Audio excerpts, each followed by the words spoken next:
I have a lot of things I need to say. I know this might be the last time I get to talk uninterrupted, so I'm going to take advantage of it. I don't know how long it's going to last, but we've got this community here for probably another hour and a half.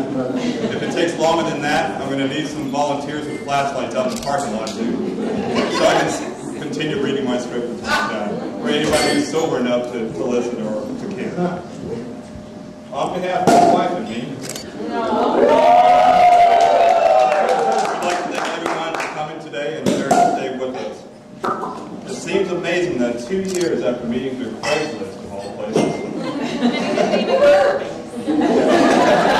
that we're here today. Come to think of it, I got these nice cufflinks here too. I know Craigslist has got a lot of bad press lately, but I'm here to praise it, not bury it. Is there another website where you can get a wife and formal wear accessories in the same place? As I look around this room, I see a whole group of recent friends.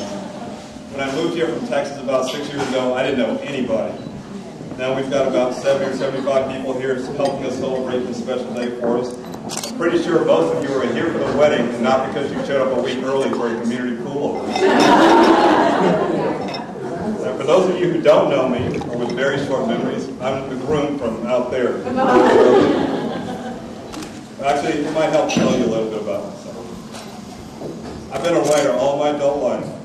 I've written speeches for a governor, a lieutenant governor, 2 senators, a mayor, a university president, and a school superintendent at my current job in Anne Arundel County.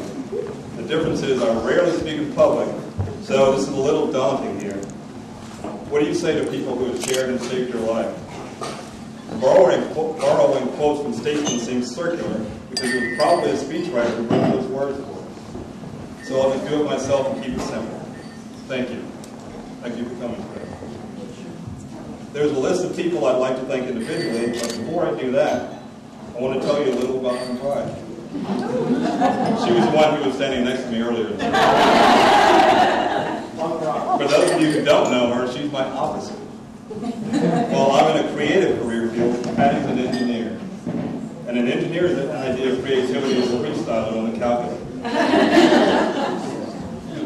Can I see a show of hands for everyone here who knows what Bernoulli's equation is? Or thinks text abbreviations are great time savers. Those are Patty's co-workers. Who knows the difference between a plural possessive and an impersonal pronoun? And thinks the road to hell is paved with LOLs. And believes that God doesn't forgive those who use nouns as verbs. Those are my co-workers. Patty and I are just different. I'm a baseball fan and she prefers football. We're of different political parties, religious beliefs, temperaments, sexes.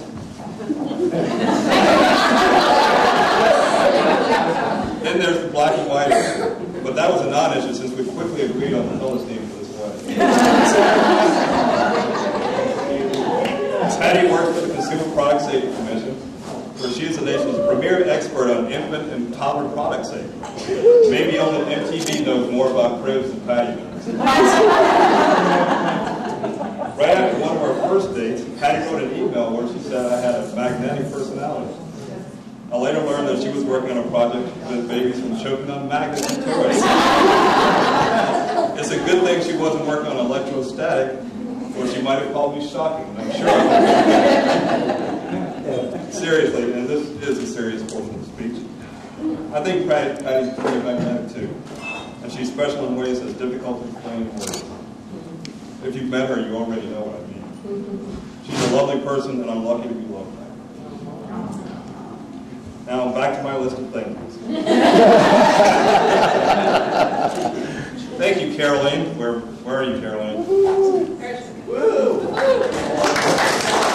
Thank you for being such a trusted confidant for Patty, and for your beautiful piano playing today. Randall and Kelly, thank you. I appreciate your help on the microphone when it was working. And pacing the music for us tonight, even though nobody's out there dancing. So that you're out there dancing. To Patty's sister Liz, where are you, Liz? Right here. Thanks for your initiative and excitement as you help prepare the menu for this reception.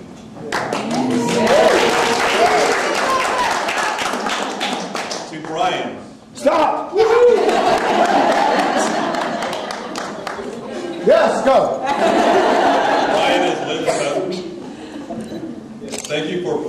class photography skills as the official record of this ceremony. Thank you to the rest of the extended Brock family for accepting me, including Patty's dad, Larry, who passed away 7 months ago. I enjoyed the time I got to spend with him and appreciate that he welcomed me into his island of living. So if you haven't noticed, there's Betsy Brock. There are 3 daughters, 2 granddaughters. No boys unless you're married to the family. And then I already have 3 daughters and 1 son, so a lot of women here. He was an impressive man. I regret that we didn't get to spend more time together. But in the time I knew him, I learned quite a bit. I learned that he and Betsy met at a club for tall people. I learned that even though he was a lawyer, he was a man of great intelligence.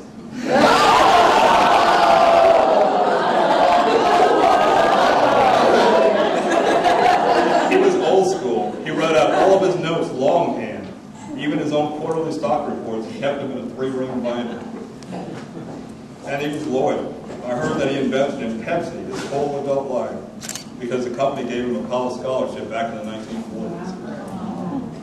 Betsy, you're the last parent standing here, so I guess we have to be extra kind to you to make sure you don't run away. And she's not even standing. She's make sure you don't run away from all those new